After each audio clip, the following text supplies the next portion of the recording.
આજની ધર્મકથા. પ્રણામ. ધર્મકથા અંતર્ગત આપણે પરમ પૂજ્ય આચાર્ય ભગવંત શ્રીમદ વિજય કર્પૂર સુરીશ્વરજી મહારાજાના શિષ્ય રત્ન પરમ પૂજ્ય આચાર્ય ભગવંત શ્રીમદ વિજય અમૃત સુરીશ્વરજી મહારાજાના ચરિત્રની અંદરમાં રમમાણ થવા માટેનો પ્રયત્ન કરીએ છીએ. વાતો છે હાલાર દેશના ઉદ્ધારકોની. હાલાર દેશ સરળતાને ભરેલો એવો આ દેશ.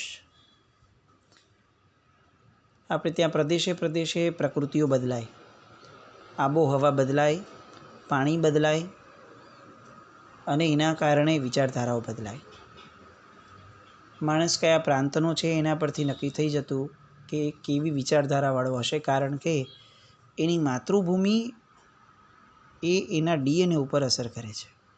એ રહેતો હશે ગમે તે દેશમાં, પણ એની બોલી, એની વિચારધારા, આ બધા પર એની માતૃભૂમિનો લગભગ બહુ મોટો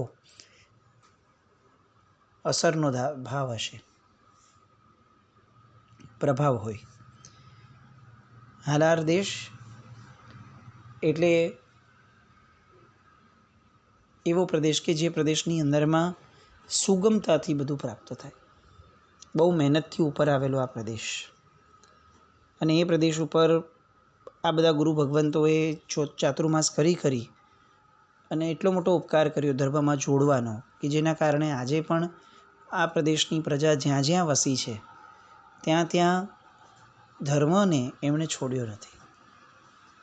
હાલારના ઘણા બધા લોકો વિદેશોમાં છે આજે બી, પણ આ બધા લોકોની અંદરમાં ધર્મ પ્રત્યેની લાગણી જે છે એ ટકેલી છે. એના મૂળ કારણોમાં કેટલીક ગુરુ પરંપરા છે, જેમાંની એક ગુરુ પરંપરાની આપણે વાતો અત્યારે કરી રહ્યા છે.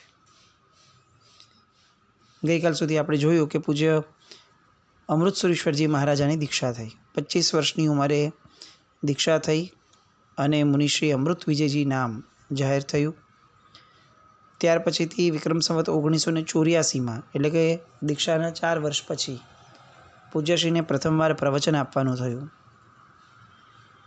સાણંદનું એ ચોમાસું વંદિતા સૂત્રની અર્થ દીપિકા ટીકા એ એમણે વાંચવાની શરૂ કરી અને બહુ સરસ રીતે એને ન્યાય આપ્યો. વિક્રમ સંવત 1985માં પૂજ્ય સાગરાનંદ સુરી મહારાજ સાહેબની સાથે એમણે જામનગર ખાતે ચાતુર્માસ કર્યો.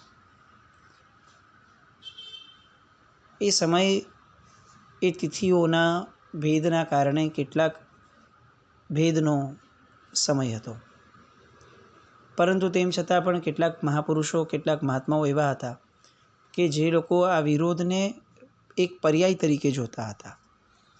એટલે જ્યારે આ વિરોધની બાબત ન હોય એવા સમયે તેઓ પાછા સંપીને રહી શકતા અને બહુ વ્યવસ્થિત રીતે જે લક્ષ્ય માટે ભેગા થયા છે એ લક્ષ્યને ન્યાય આપતા. સાગરાનંદ સુરી મહારાજ સાહેબ એ કદાચ કેટલીક વસ્તુઓમાં અલગ હતા વિચારધારામાં, પરંતુ તેમ છતાં પણ ભેગું ચાતુર્માસ થયું અને આ ભેગા ચાતુર્માસની અંદરમાં બંને ગુરુ ભગવંતો એમને જે આશય માટે જે ભેગા થયા હતા એને પૂર્ણપણે, પ્રામાણિકપણે એને વળગી રહેવા માટેનું સત્કૃત્ય એમના દ્વારા થયું.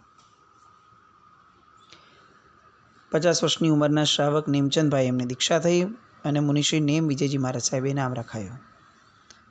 વીર શાસન આ મેગેઝિનની અંદર અમૃતસુરી મહારાજ સાહેબે પોતે બહુ જબરદસ્ત રીતે કેટલાક વિચારોનો વિરોધ બી કર્યો, કેટલાક વિચારોને પ્રતિપાદન બી કર્યું અને એમ પોતાની ધારદાર કલમની જે આખી ધારા હતી એ ભાવોને લોકો સુધી પહોંચાડવામાં આ મેગેઝિન ખૂબ કામમાં આવ્યું. આજે આપણે બધા ડિજિટલ વર્લ્ડમાં આવ્યા એટલે હવે મેગેઝિનની જગ્યા PDF વગેરેથી લેવાઈ ગઈ, પરંતુ એક જમાનો હતો કે જ્યારે મેગેઝિન્સની બહુ કિંમતો હતી. પૂજ્ય ભુવનબાનુ સુરીશ્વરજી મહારાજે દિવ્ય દર્શન નામના મેગેઝિનની અંદરમાં આર્ટિકલ્સ લખતા, લેખો લખતા. એ ઉપરાંત અનેક મહાપુરુષો આ રીતે લેખો લખતા.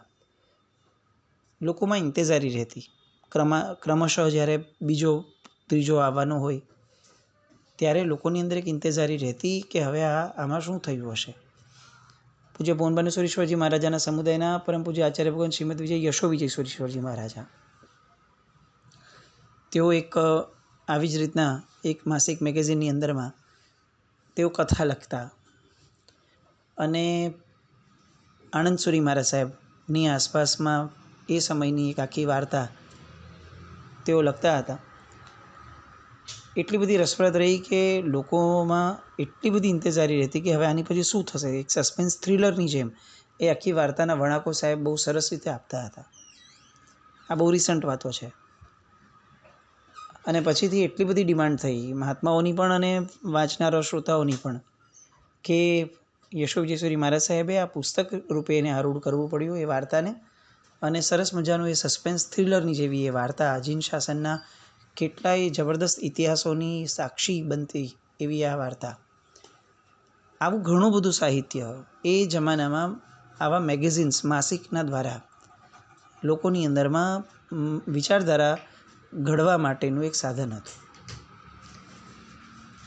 પૂજ્ય અમૃતસરીશ્વરજી મહારાજા એ આ વીર શાસન નામનું સાહિત્ય મેગેઝિન એની અંદર બહુ જ એક્ટિવલી સાહેબ આવા બધા આર્ટિકલ્સ લખતા. પૂજ્ય હર્ષ વિજયજી દાદા અને કર્પૂર વિજયજી ગણીવરની નિશ્રામાં એમને અષાઢ સુદ દસમના દિવસે પન્યાસપદ આપવામાં આવ્યું. એમના ઉપદેશથી વિક્રમ સંવત 1989 એટલે કે દીક્ષા થયાના 9 વર્ષ પછીથી હર્ષ પુષ્પામૃત જૈન ગ્રંથમાલાની સ્થાપના થઈ.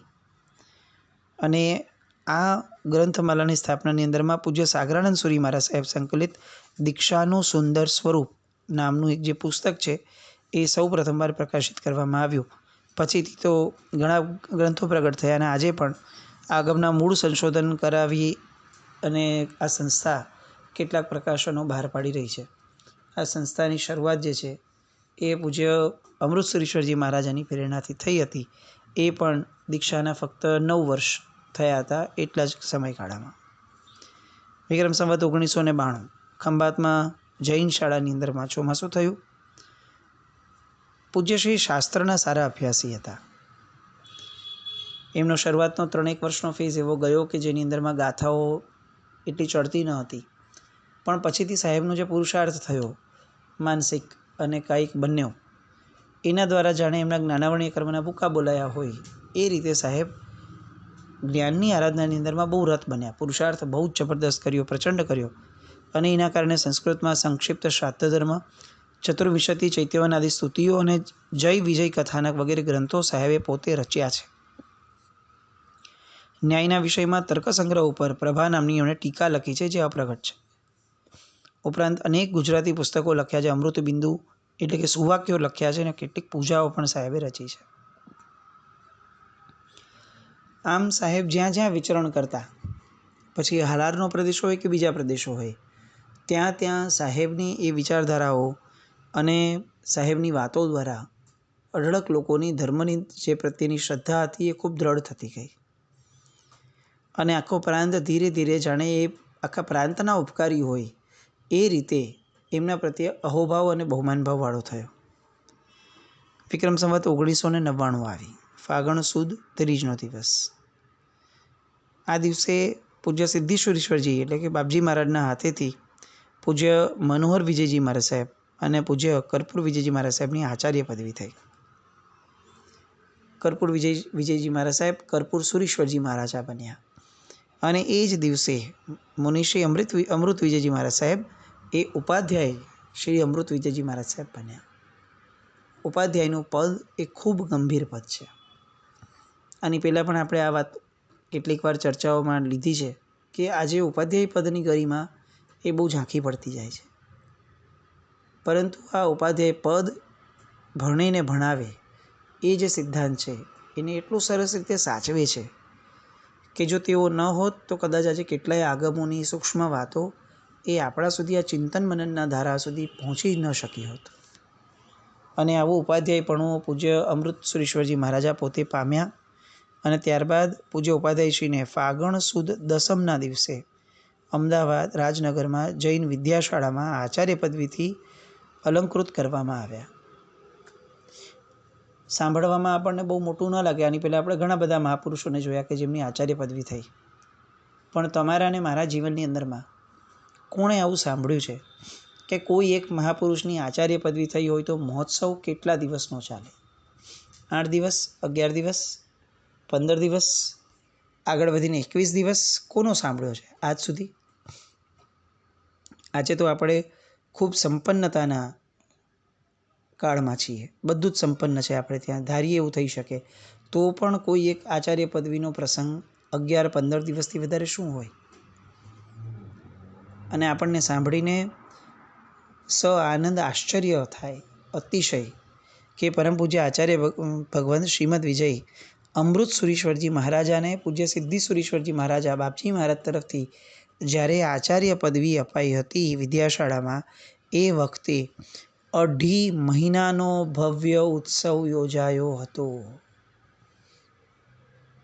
2.5 મહિનાનો ઉત્સવ, 75 big days. આ છે આચાર્ય પદવીની ગરિમા અને લોકોની આચાર્ય પદવી માટેની ભક્તિની ધારા. 75 દિવસનો ઉત્સવ ક્યારે સાંભળ્યો તો આપણે છેલ્લે? આ કેવા પુણ્યશાળી હશે સાહેબ, કેવા એ સમયના રાજનગરના લોકો હશે કે આચાર્ય પદવી પ્રત્યેનો બહુમાન કેવો હશે? 75 દિવસ સુધી રોજ ઉત્સવ, ઉલ્લાસ, ઉમંગ એની ધારામાં લોકો રચ્યા પચ્યા રહ્યા. એક નિમિત્ત એ જીવને જો શુભતાની અંદરમાં ખેંચી જવા માટે જરાક જીવ પ્રેરાય તો કેટલાય દિવસો સુધી એ જીવને શુભ આલંબન આપી શકે છે. એનું આ શ્રેષ્ઠતમ દ્રષ્ટાંત હતું કે 2.5 મહિના સુધી પૂજ્ય અમૃત સુરીશ્વરજી મહારાજાનો આચાર્ય પદવીનો ઉત્સવ ચાલ્યો હતો. હું કદાચ ન ભૂલતો તો આપણે અત્યાર સુધી જેટલા ચરિત્રો જોયા છે, આ બધા જ ચરિત્રોની અંદરમાં આચાર્ય પદવીનો હાઈએસ્ટ ઉત્સવ કદાચ એ આ અમૃત સુરીશ્વરજી મહારાજાની પદવી માટેનો ગણી શકાય કે જેમાં 75 દિવસ 2.5 મહિના સુધી રોજના અલગ અલગ ઉત્સવો, મહોત્સવો એ રચાતા હતા. પૂજ્ય અમૃત સુરીશ્વરજી મહારાજા એમના જીવનની એક લાક્ષણિકતા જે અનેક હતી, એમાંની એક વિશિષ્ટ લાક્ષણિકતા એ હતી કે સાહેબ પોતે કવિ પણ હતા. પહેલાં એમને પોતાની આ કળા જે છે એ એટલી ઉજાગર નથી થઈ, પણ કેટલાક દિવસ માટે પૂજ્ય લબ્ધિ સુરીશ્વરજી મહારાજાની સાથે રહેવાનું થયું. એમણે કંઈક નાનું મોટું લખ્યું હશે જે લબ્ધિસુરી મહારાજ સાહેબને ધ્યાનમાં આવ્યું. લબ્ધિસુરી મહારાજ સાહેબ એમની સાથે બેઠા અને બેસીને લબ્ધિસુરી મહારાજ સાહેબે એ સમયે એમને સમજાવ્યું કે આ જે દિશા આપે પકડી છે એ તો શ્રેષ્ઠ છે, એ લોકો માટે એક બહુ સારામાં સારો ઉપકાર કરે એવી દિશા છે. અને એમને પ્રેરણા કરી કે આપ આમાં આગળ વધો, સમય આપો. અને ખરેખર આવું માર્ગદર્શન પ્રાપ્ત થયા પછીથી સાહેબે સ્તવનો આદિ પણ રચ્યા. બાળ જીવોને ભક્તિમાં જોડવા માટે વિક્રમ સંવત 2003 પછી અનેક પૂજાઓની રચના એમના દ્વારા થઈ, જે પૂજાઓની ઢાળો સરળ હોવાથી ભાવિકો આજે પણ ભક્તિપૂર્વક સારા ઉલ્લાસથી ગાઈ શકે છે અને ભક્તિમાં ખૂબ આનંદ પ્રાપ્ત કરે છે. અમૃત સુરીશ્વરજી મહારાજાની રચેલી એ બધી કૃતિઓ એ બધી આજે પણ વિદ્યમાન હશે.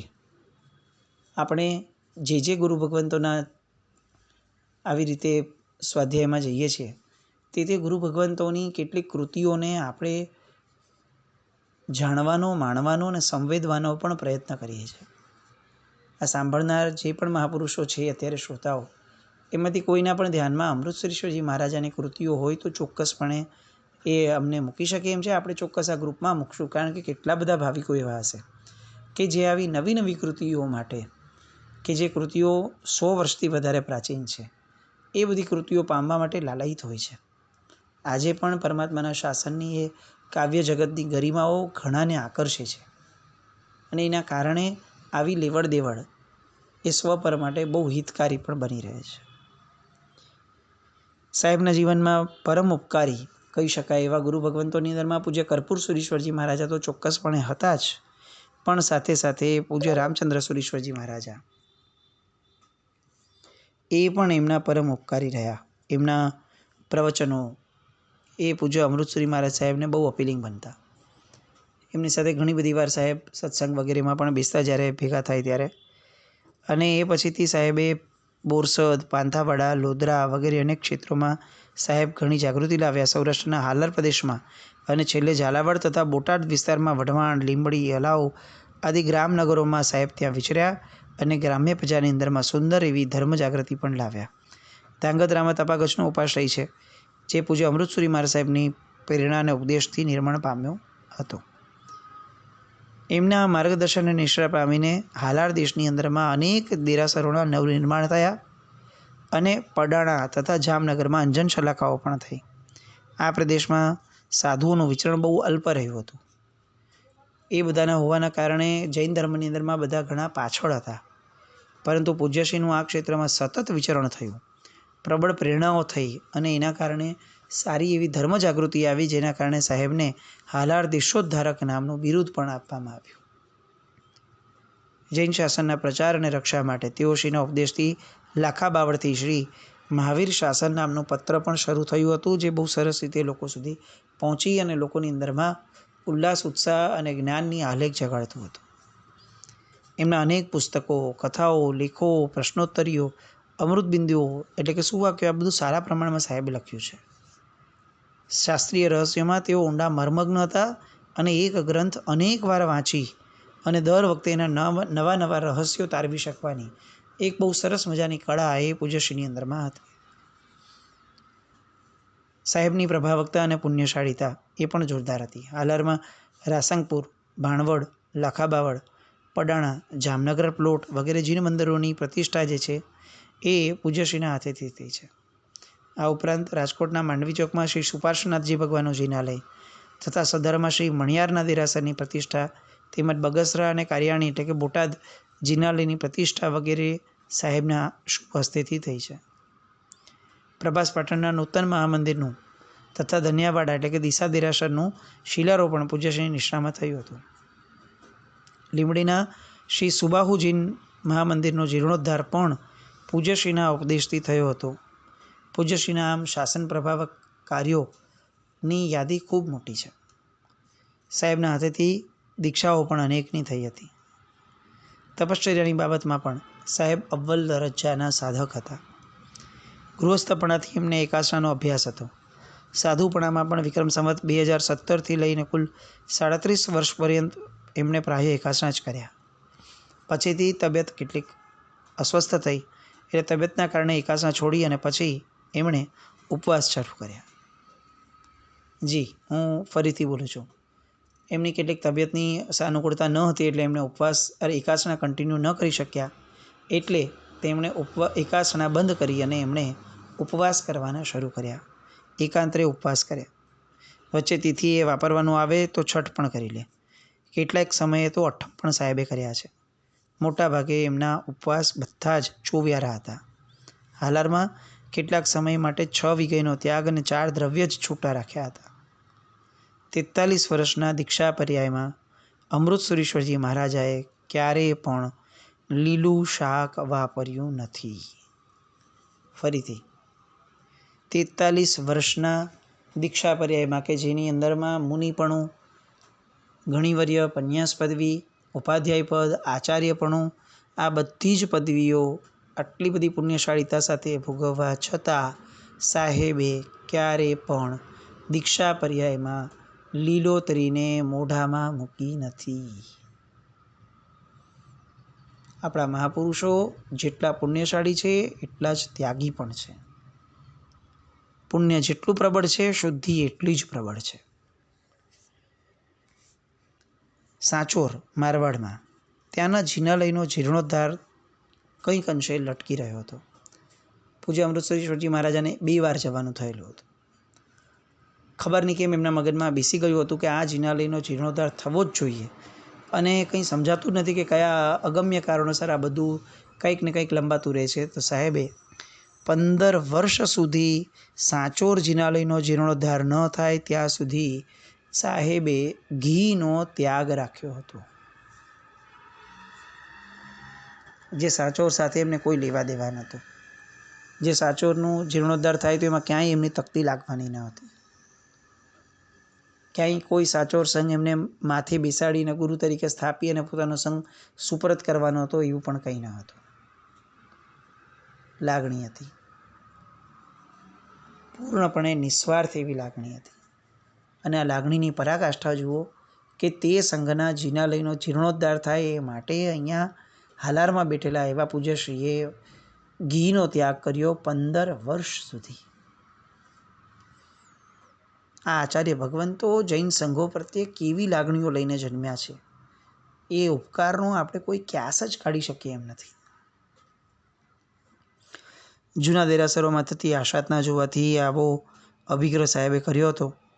સદા સ્વાધ્યાય મગ્નતા એ એમનો ખોરાક હતો. સાહેબનું છેલ્લું ચોમાસું લીંબડીમાં થયું. ત્યાંથી વઢવાણ શહેર પધારી સાહેબે 2 કુમારિકાઓને દીક્ષા આપી અને પછી વિંછિયા પધારી 2023માં ફાગણ સુદ ચોથના દિવસે 1 કુમારિકા બહેનને પણ દીક્ષા એમણે આપી. આ રીતે સાહેબનું જીવન આગળ વધતું એમના અંતિમ પડાવમાં આવ્યું અને સાહેબ એ રીતે કાળ કરી ગયા છે. જે રીતે આપણે સાંભળીએ તો આપણને જબરદસ્ત આશ્ચર્ય થઈ જાય, કદાચ મોઢું ખુલ્લું રહી જાય કે શું વાત છે, આવું પણ મૃત્યુ કોઈને વરી શકે છે. આવા સરસ મજાના સમાધિના માલિક કહી શકાય પોતાના સમગ્ર જીવનકાળ દરમિયાન એવા ગુરુ ભગવંત અંતિમ ક્ષણોમાં પણ જે રીતે સમાધિપૂર્ણ રહ્યા અને કુદરતે જે રીતે એમને મદદ કરી છે એ બધી વાતો આવતીકાલ પર રાખીએ. જીનાજ્ઞા વિરુદ્ધ કંઈ પણ બોલાવીએ તો મિચ્છામિ દુક્કડમ જૈનમ જયતિ શાસનમ.